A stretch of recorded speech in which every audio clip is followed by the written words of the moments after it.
the national emergency, if he were in fact to execute on that, Kristen, which he has not so far, is because he believes that we have a crisis on the southern border, and the Congress has failed to do its job, this Congress, last Congress, and for quite a while, to make sure that we have what we need at the southern border, which of course the centerpiece of is a physical barrier wall, steel slats, but it's also the additional Border Patrol personnel, the immigration judges, tackling TPS and DACA, certainly meeting those humanitarian needs that have been identified, and also having more technology for the drug surveillance and detection, handling, and interdiction. This president is going to call for an end to the politics of resistance, retribution, and call for more comedy, C-O-M-I-T-Y. Do you resist him? And, Do you resist the president or question him? No, not at all.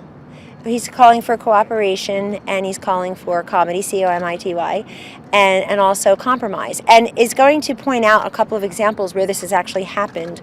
But I think that they should listen to the message and not always just look at the messenger. And I think a little bit more on policy, a lot less on politics, a little bit more on principle, a lot less on palace intrigue, and you'll be able to hear the words that are stated.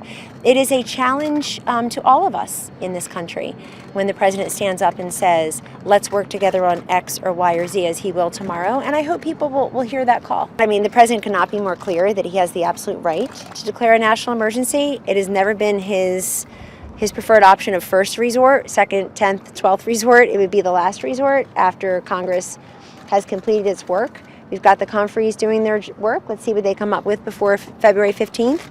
But at the same time, the president has made very clear that it's his first and solemn duty to keep us all safe, and he believes that includes securing the southern border. And there are many, many different meetings that he's having, extending meetings that go longer.